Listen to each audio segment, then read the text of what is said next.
Hello, my fellow Ripplers. This is Chris Miles, your cash flow expert and anti-financial advisor. Chris Miles was able to retire twice by the time he was 39 years old. But he's not content to just enjoy his own financial freedom and peace of mind. Chris wants you to have your own ripple effect so you can live free today. He's not the financial advisor you expected. He's the anti-financial advisor you deserve. He's jumping behind the mic right now, ready to make waves. Here's Chris Miles.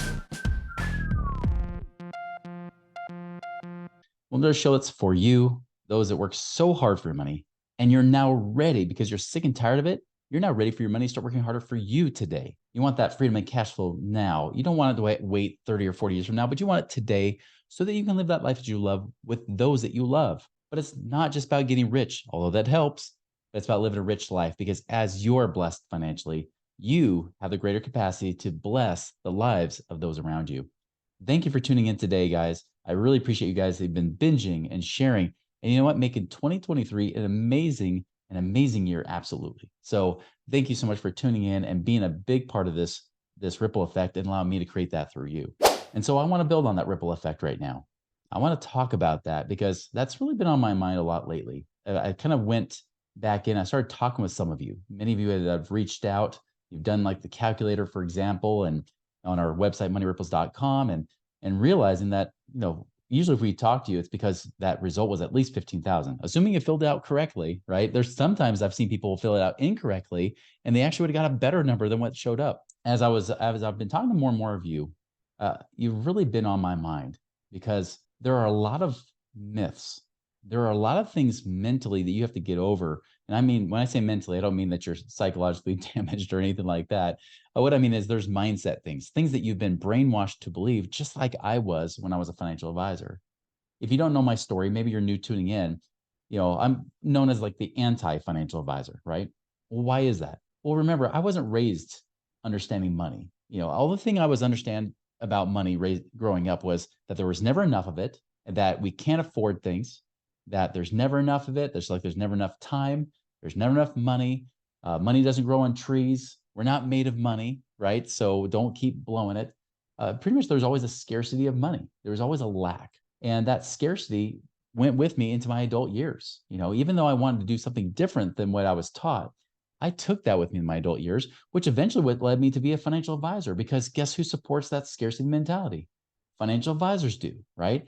Now, they may not talk about like you're not going to have enough, but they are going to say you need to sacrifice, you need to suffer essentially for today. Even if they don't say suffer, you really are suffering for now to try to scrimp together and save whatever money you can. Don't spend a lot of money. In fact, don't spend hardly anything in the meantime, so that if you do enough sacrifice and you really are disciplined, as they'll say, enough for enough years, you could become financially free maybe by your 60s. And that's the dream they try to sell. They try to sell you this kind of hopium. But what I found is after I became a financial advisor and did that for several years, and especially when I sat down with my own father, sat down with him who had been cheap. He had saved as much as he could because he was the one that taught me to save everything, try to spend nothing, right? He did the same thing in his life. He paid off his house in 18 years and was completely debt-free at that point. He had actually gone and stuffed his 401k like you've been taught to do your entire life. And you know what the result was? 61 years old, and me having to tell him as a financial advisor, being honest with him, you've got 5 years of money. You better hope you die soon. And that was the reality, right? So what happened? He had to work until his 70s. And even then, now he's still living. He's still alive today. The guy, he's alive, but he's not able to live. You understand what I mean when I say that? He's alive, but he can't truly live.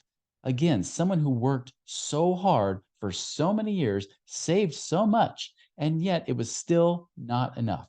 Why? Because you've been sold a bill of goods. You've been sold something that just isn't true. You've been sold to think that you might make 12% a year in the stock market, which it's never done, not for a long term, not for a long period of time.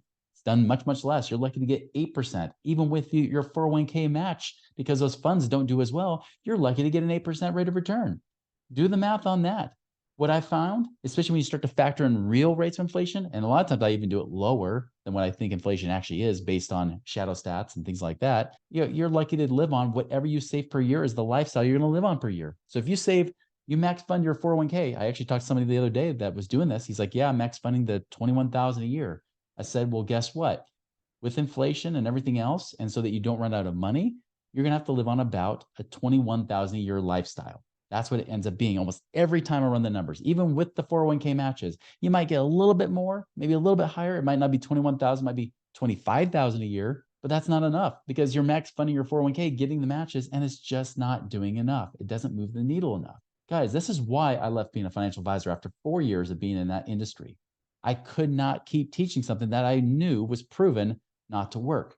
I know there's some other financial advisors that can do that. I'm not that guy. I can't teach and sell something that I no longer believe in. And especially when I realized there was something better, something much better than that. Because I've been watching people. And by the way, I've already talked about the statistics. Fidelity, they've got 45 million clients that have put money into their IRAs and their 401ks. And I can assure you that the baby boomers are at least 30 to 35% of that. Those that are already in retirement years. And yet, despite at least maybe almost a third of their numbers being baby boomers, guess what? Only 1.5% of people have $1 million or more in those accounts. On top of that, what's crazy and sad is that they polled those people, same people, Transamerica polled those people, said of 35% of those people that had $1 million or more, they thought it would quote unquote, quote, take a miracle to be able to retire. Guys, why? Because if they're living on 3%, because 4% is too much now, you're living on 3% and you have $1 million, you're living on 30,000 a year. That's not what you signed up for, is it? Is that what you were taught by financial advisors? And I'll tell you, I had somebody recently that said, you know, Chris, like I'm really struggling because we have a financial advisor and we're really struggling because we're still taught in this traditional thing. I said, of course you're struggling with that because everybody's telling you that's the right way to go. But when did the vast majority of Americans, for example, know what's right? If that were the case, McDonald's and Wendy's and those kind of companies would be out of business right now, wouldn't they? No, they're not. Despite the fact that we know they're literally killing people, people still do it. This is why in the state of Utah, right? Like that's where I live. You know, yeah, you may not see a lot of liquor and stuff, but man, you will see soda restaurants all over the place. People are buying their, you know, swigs and whatever they call it, right? You know, they're buying all their, you know, their big gulps and everything else, becoming diabetic as a result of that kind of thing. Well, just because a lot of people are going and buying sodas and doing stuff like that doesn't mean it's right. Same thing with your money. And just so you know, just because it's the majority of people, because that's what you've been sold for the last really 40 plus years, when financial companies really became aggressive and started hiring financial advisors to teach you this stuff, there's still at least 10, 20 million plus people in the United States doing the kind of investments that I'm talking about here. I'm not alone. And guess what? We have better odds of success than you guys do with your 401ks and your IRAs. Guys, take the hint. The evidence is already there, but the media won't do it because all the financial media, what are they going to do? They're not going to tell you, hey, you know what? Don't invest in these companies because those companies are the very ones sponsoring their media. They're the ones running ads and paying them millions, if not billions of dollars in media and sponsorships so that you buy their stuff. They're not going to bite the hand that feeds them because they, sadly enough, those sponsors, those financial institutions like your Merrill Lynch's, your Goldman Sachs, your Fidelities, they pay them a lot more money than you do. You don't pay them that money. They pay them the money. That's who they support. They are supporting the very institution that I left because I could not teach a lie. How long do you want to keep believing a lie? When that, particularly when that person said, well, you know, I'm kind of risk averse and, you know, I keep buying into, you know, that mindset. I have to shift that mindset from a financial advisor. Well, when you tell me you're risk averse, meaning that you don't like risk, well, why would you have a financial advisor where there's almost 100% chance that you're going to lose? That's like going to a restaurant that has 99 one-star reviews, one good 5-star review, and trusting the one 5-star review. That's what you're doing, guys. When there's a less than 1% chance of success here. And remember, like I said, with Fidelity, was 1.5%, and still a third of those people didn't believe that they would be able to retire at all. So why would you believe it today? Why not go with something that actually been proven? And so when that person says they're risk averse, I was like, no, you're not, because you're still trusting your financial advisor. I'm more risk averse than you are because I don't gamble my money in stocks and things like that that have no real value to them. It's just arbitrary. I buy real assets. That's why I get things that are backed by real estate. You understand how much more secure and safe that can be?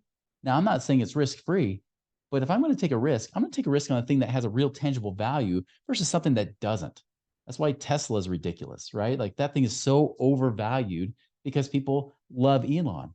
But the company itself isn't that profitable, not as profitable as people they make it out to be. So already, if ever reality comes back into balance versus people's emotions, that stock could come crashing. What if you have all your life savings in that stock? What's going to happen next? What if you trust in Apple? Hey, that's great that many people do. And I don't think Apple's been a great company. But let's be honest, it's not the same as it was when it was with Steve Jobs. I liked it a lot better back then. Now it's like, you're kind of boring. You're like everybody else to me at this point. So you're trusting something that has no real tangible value. It's very arbitrary based on how people feel about it, not about what it actually is. The truth is this, is that if things got really bad in a recession, what are people likely to do? Are they likely to keep holding on to their stocks, or are they going to hold on to the place where they live? When you're needing to survive, you're going to prioritize the place that you live more than that whatever crappy stock. You're going to cash in those stocks, especially because they're so easy to cash in. You're going to cash those in to get cash because that's real to you, to buy real things like food and shelter and clothes. Those are the things you could trust in, not the stocks. So who's risk averse? If that's the case, I'm the most conservative guy you've probably heard, because I'm the one that doesn't want to gamble my money in things that everybody else says is conservative, right?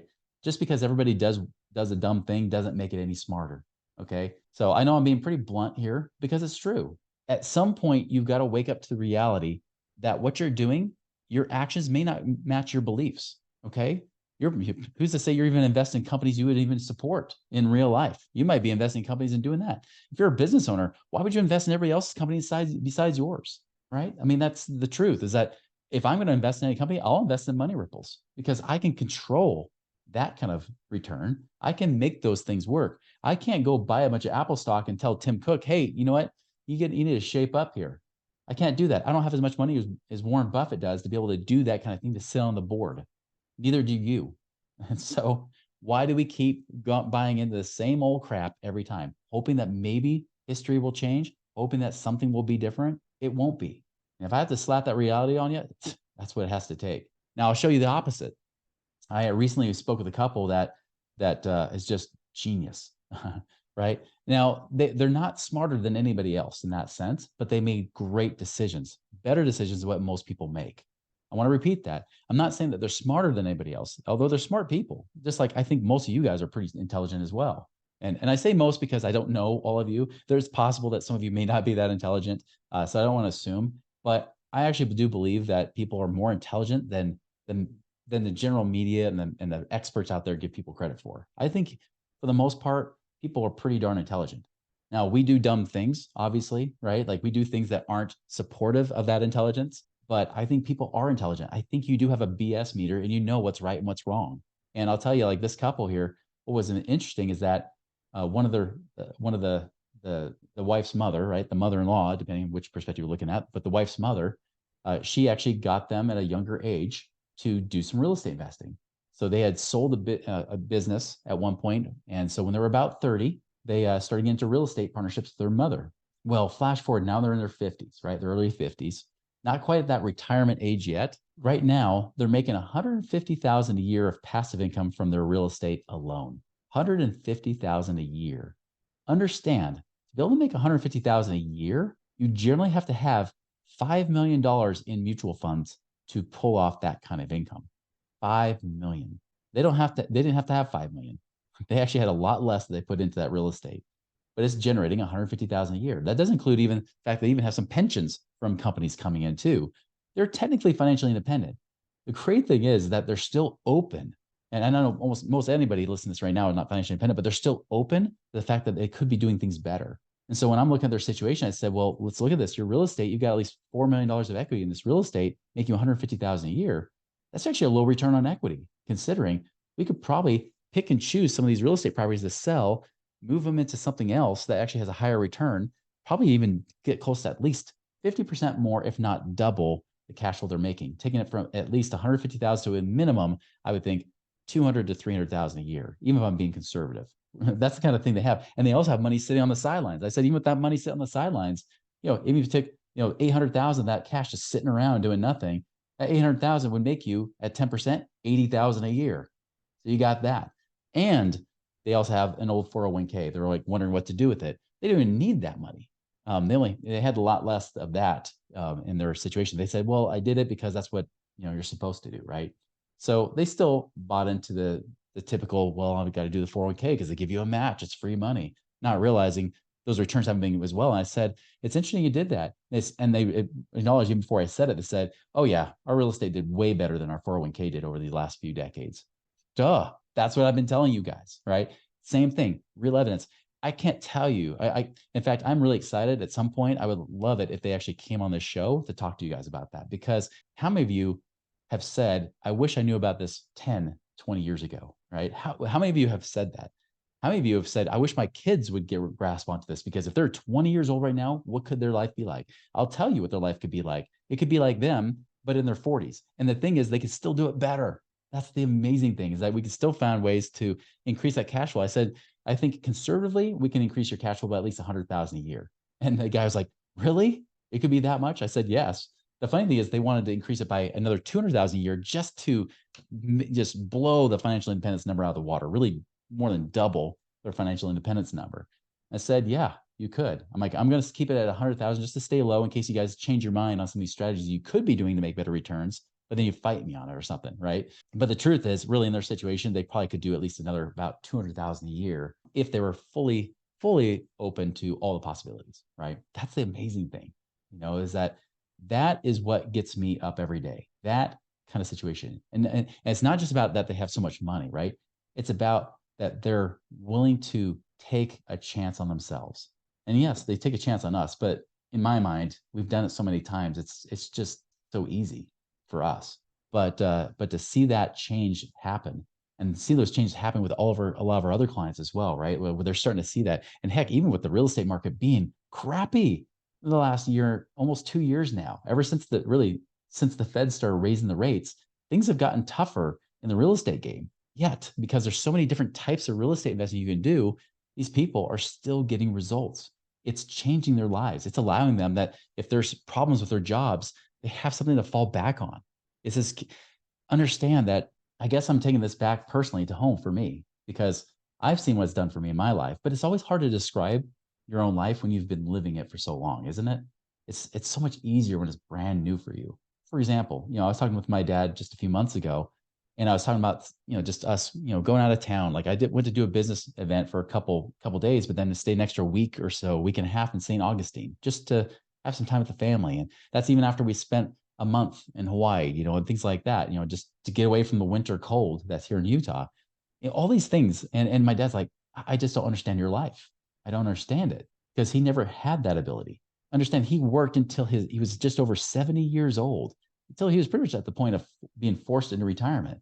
He worked all that time, and now he's still alive, but he's not really truly able to live, right? Like, he's not able to really enjoy that time. He's now really on a clock. He's trying to let that money stretch as long as he can, those kind of things, even as I'm trying to help him out, we're just trying to let his money stretch out as long as we can possibly go. And that's not a way to live, guys.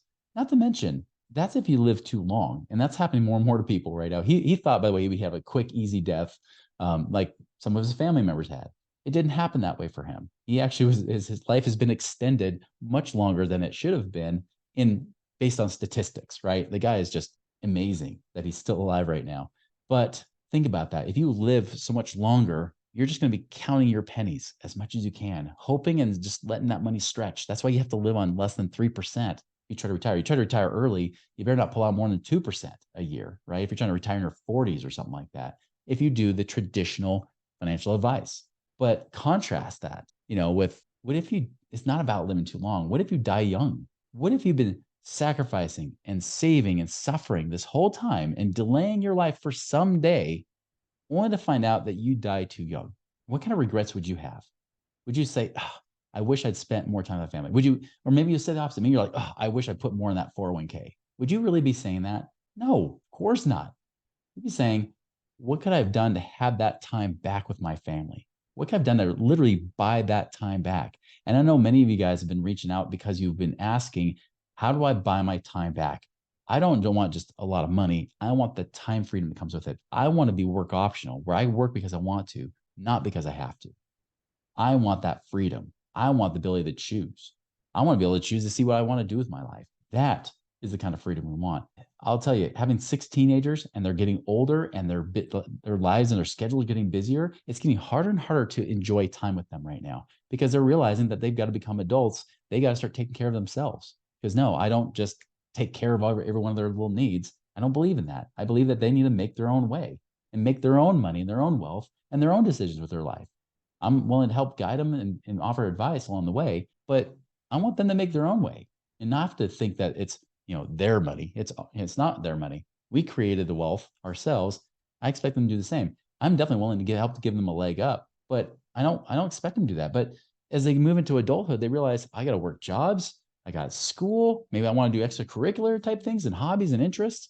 It doesn't leave much time to enjoy. You go out of town with them for a couple of weeks or something like that. I'm dealing with that with going with the Christmas break. There's one of them saying, I've got my job and I don't think I could take that much time off. Okay, well, that stinks. I You don't ever want to be the person that's singing Cats in the Cradle and crying your eyes out because your family, you realize that by the time you had enough resources to be able to spend time with them, they're gone. They're living their own lives. They're busy doing their own things. They're making their own excuses why they can't spend that time with you. You need to control today. That is the difference between what we talk about here. It's not about creating a financial future, it's about creating that financial present that allows you to be able to live that life that you want now and also have a better future as well.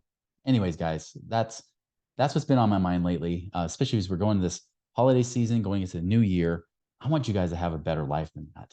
I really, really, really want you to have something better. Maybe I want it better than you, more than you do. Maybe not.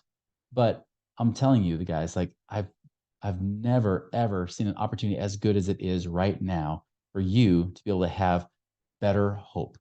And so, if anything, I want to leave this message of hope, just like the Christmas season is all about, right, with Christ and everything else. I want to leave that message of hope with you too, is that there is hope. You could have a better life. You have that choice. You have that power in your control. It's up to you whether you take advantage of it or you follow the mainstream and have that ordinary life that leads to ordinary results, which leads to working later, working harder, saving more so that you can live on less. I want you to do the opposite. I want you to be able to get your money working harder for you so you don't have to work so hard for your money. Guys, take that into serious account, especially if you're going to the new year. That's something different you want in your life. Do something to make a change. Hey, if it could be, if we can help you out in any way, support you in any way, let us know by reaching out to us, moneyripples.com. You can also take that passive income calculator to see what is possible in your situation. Make it a wonderful and prosperous holiday season and going into this new year. Guys, we'll talk to you later. And that scarcity, I took that with me in my adult years, which eventually led me to be a financial advisor because guess who supports that scarcity mentality? Financial advisors do. But they are going to say you need to sacrifice, you need to suffer essentially for today. Even if they don't say suffer, you really are suffering for now. So if you do enough sacrifice and you really are disciplined, you could become financially free maybe by your 60s.